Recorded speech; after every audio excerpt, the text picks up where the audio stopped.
Hi, sweetheart.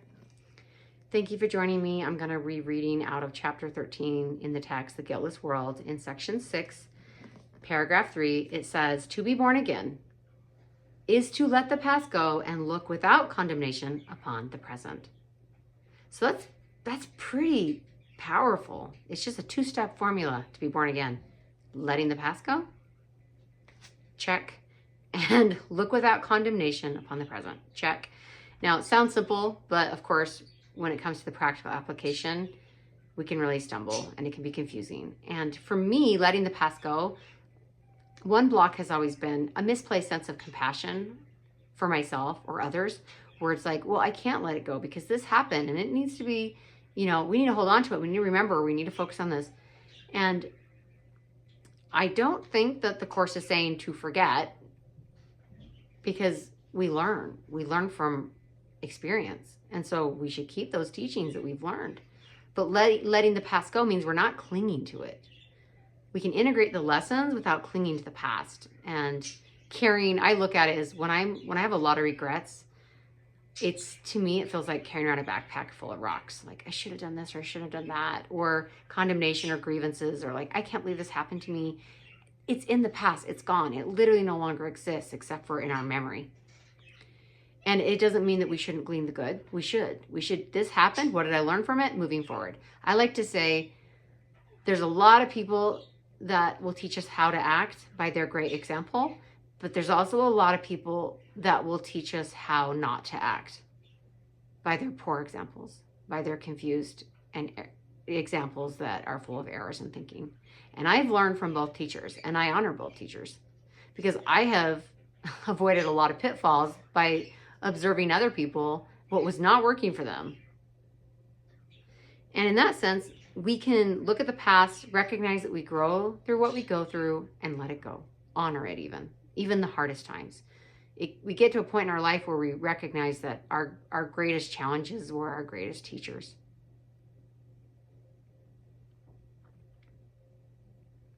And then the second part of the formula, look without condemnation upon the present.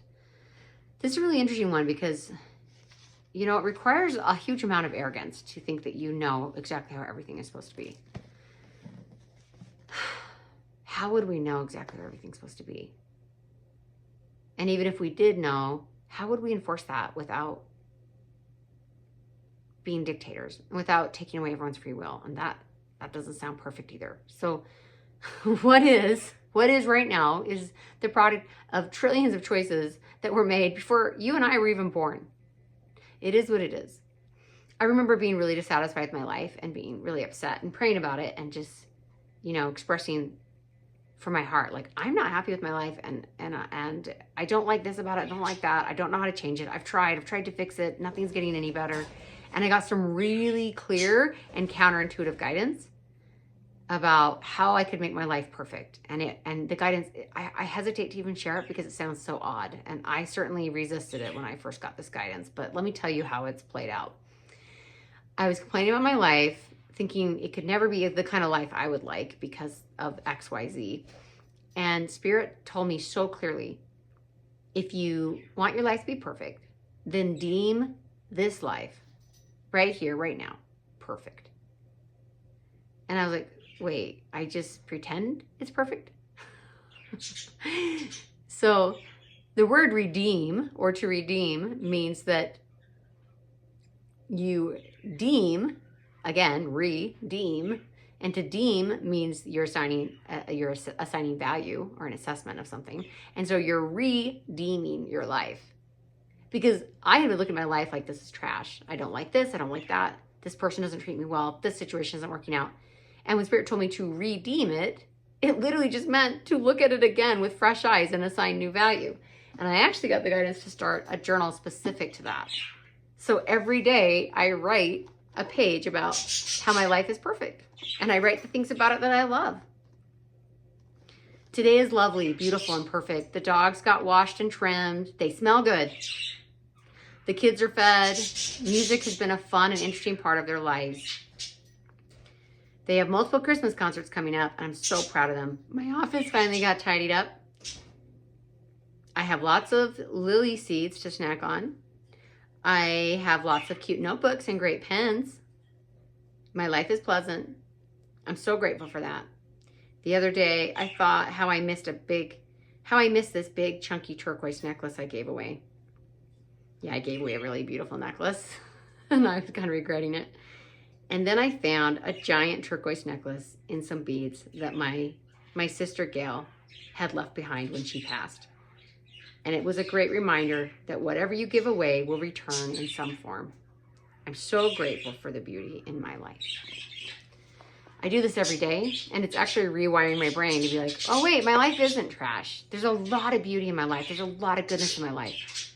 And as I focus on that, it becomes more and more true. That's what I'm seeing. Because my focus is changing. And this is a psychological concept called priming, that what you're expecting to see is what you're going to see. And confirmation bias. Because if I really think my life is perfect, my mind is now primed to prove that it is. And I find myself feeling happier and lighter and more satisfied. And all I'm doing is writing a page a day about how my life actually is already perfect and beautiful and wonderful. And that's the redemption process.